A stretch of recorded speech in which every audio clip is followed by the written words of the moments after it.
again, everybody, and welcome to another exciting episode of Daily December 2019, day 5. And, excuse me. And welcome to another trend you will probably see often. To me making catch-up vlogs because I kind of wasn't able to record this on the day I was supposed to. This is day 5 being recorded on the 6th. So I'm hoping to get two videos out today to catch up. So today, I actually want to talk about something that's actually rather near and dear to my heart, and actually has a lot to do with today, which is singing, and specifically vocal parts. In modern popular music, and just about every other genre of music that's currently being played. Not just pop music, but just in general music that is popular, which can include everything from pop to R&B, country music, show tunes. One of the things that happens often to people with a vocal range similar to mine, i.e., basses and baritones, we can't actually sing anything that people are humming. In general, the really popular male voices are always tenors or counter tenors. And for those of you that don't know what a counter tenor is, I would call, I guess, Adam Levine's somewhat would be kind of a counter tenor.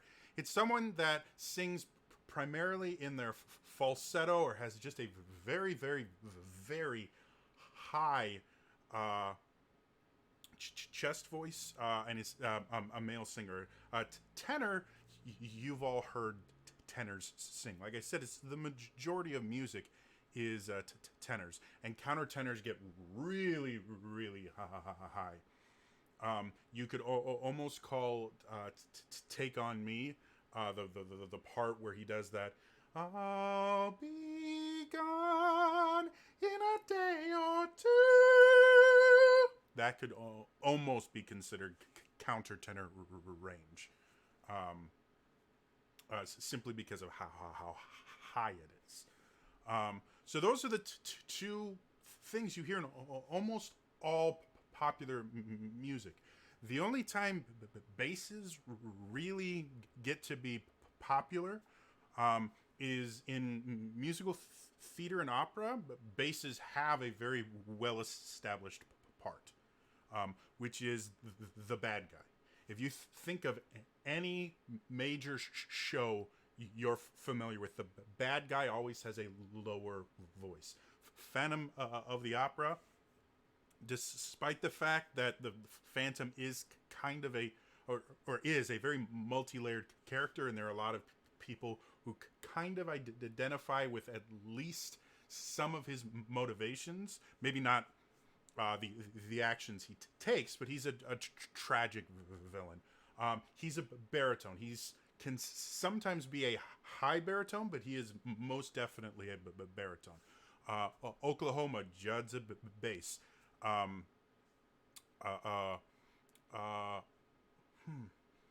Les Mis, Javert is a baritone bass. Think of most operas. I'm trying to think of some of the parts I've actually sang. I don't know operas nearly as well as I know oratorios. And Samson, by Haydn, I want to say. The part I actually sang from that oratorio was the guy that after Samson's hair had been cut uh, he lost all his strength, a bad guy came in and sings an entire song about I could totally kill you because you're weak, but that wouldn't be very honorable. And it's this song is called Honor and Arms. So that's where the bases are allowed to exist, and they only really become popular if people like the bad guys they play. And it hasn't always been this way. It's been basically, let's say, around like the 70s ish going forward, that all good music was for all good male music was for tenors. Now, if you look at female voices, for those of you that don't know, there's four basic vocal parts: two male and two female. There's a lot more than that, but the ones that are most well known are soprano and alto for females, and then and then you have tenor, baritone, and bass. And baritone is sometimes there and sometimes not. So it's generally soprano, alto, tenor, bass, with baritone kind of playing the role of second bass every so often, or first bass, sorry. So if you look at female music, you do have really nice, popular high singers. Most of musical theater, the heroine, the female lead as a soprano, was becoming a little more popular now. Is the alto belter, which is a very specific style of singing. It falls into the kind of alto range because you belt in your chest voice, and sopranos sing in their head voice almost primarily. So you do have that alto belter that's becoming more popular. People like Idina Menzel is a really famous belter. You can Annie from Annie Get Your Gun is a belting part. You could somewhat classify Eponine from Les Mis as a somewhat belting part, because a little Fall of Rain is a little closer to soprano, but on My Own is very much kind of a belty song. But if you look at Les Mis again, Cosette, which most people consider the female lead of the second half of the show, and her mother, that I'm drawing a blank on right now, is very much sopranos. So you see, even in popular music, you have like Billie Eilish. I want to say, I'm really bad with names, and I've read her names a lot more than I've heard it. She fits into much more of an alto range, where you have people like I'm drawing blanks on lots of names right now. I can actually name a lot more alto-ish range pop singers than I can sopranos right now. But anyway, so you see a little bit more variation in female vocals. Male vocals are all tenors. And it's upsetting, especially when there are a few bass songs that get popular, and they inevitably will get covered by a tenor, or they'll get covered by a high alto soprano, and it annoys the hell out of us basses and baritones, simply because, hey, we really don't have that many songs. Maybe pick one of the thousands of other really amazing songs written for tenors, and cover that, but don't take away ours.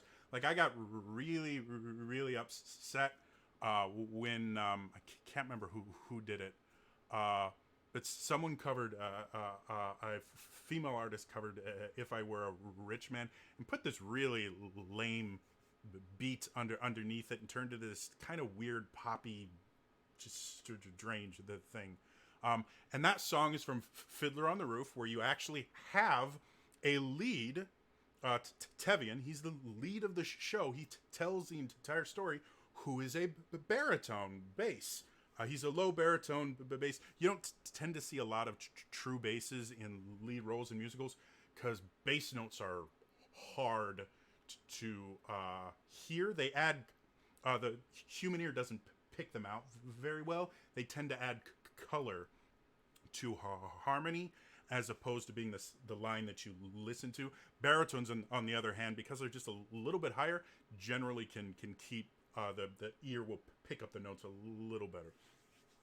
But Tevian is a low baritone, and the song itself, if I were a rich man, idle diddle diddle diddle diddle diddle diddle dum, all day long I'd biddy biddy bum, if I were a wealthy man. And it's such a beautiful baritone song, and then it just gets covered and just murdered, and that's the song that everybody knows. The same is true. Burl Ives. Burl Ives, I think. I can't remember names. If you've watched the old 50s How the Grinch Stole Christmas, there's a song in there. Everybody knows it. You're a foul one, Mr. Grinch. There's termites in your smile. You've got all the tender goodness of a seasick crocodile, Mr. Grinch. Given the choice between the two of you, I'd choose the seasick crocodile. Really great bass song. Still limited to the bad guy, basically, because it's singing about him. But really great bass song. Jim Carrey redoes the film, which I like. I really like Jim Carrey's How the Grinch Stole Christmas. I think it's funny. I think it's cute. I love the costumes and the aesthetic of it. It's a fun movie. It's got a lot of great one-liners. But he went and he turned the bass song into a tenor song because Jim Carrey's not a baritone and he was going to sing it. And it just annoys the hell out of me when they did do that. However, Christmas, basses and baritones are allowed to come out of their evil cave where all they do is, sing about bad guys and brood. And we're allowed to be in popular music. Things like silver bells, silver bells, it's Christmas time in the city. Or some of the other ones. Chestnuts roasting on an open fire. Even though Nat King Cole was the most famous for singing that,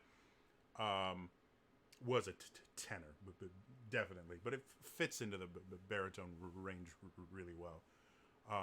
Or I'm dreaming of a white Christmas. Bing Crosby was a baritone. Elvis was a baritone, an amazing baritone. So popular music used to include both tenor voices and baritones. And like I said, around the late 60s, early 70s, it all stopped. Baritones and basses were no longer allowed to sing pop music other than Christmas songs, which I worked in retail for years. Anyone that's worked in retail, we don't like Christmas music. It's not because it's bad or anything like that. It's because in every retail store, they have about an hour to an hour and a half loop of Christmas music that they play from Black Friday all the way through Christmas. And some stores start a little earlier in November or earlier. And most retail shifts are going to be around 8 hours. If you're a manager, you're working 10 to 16 hours a shift. You hear the same songs on just one shift. You will hear the same song 7 or 8 times. Multiply that by 5 shifts a week for a month, which is roughly about 4 weeks. We go do. Oh, that's 7 times 5 is 35. Times 4 gets us to 140 times listening to the same damn song. Absolutely hate Christmas music. Not because it's bad, but because I've heard it so many times. It's one of the reasons I like new Christmas music, or Christmas music that's not on that same loop. But I'm slightly conflicted because Christmas music means I get to sing my bass stuff instead of stretching my range and singing tenor stuff. So yeah, that's just my little rant. Be nice to the basses in your life, and look into some lower singers. Put on some Elvis every now and then. I cannot think of a single low singer that is currently making music. If you know any, put them in the comments below, because I would love to hear some new low music. It's all I want. Anyway, that's all for me right now. Hopefully I will have another video out before the end of the day. All right? Bye-bye, and I'll see you guys next time.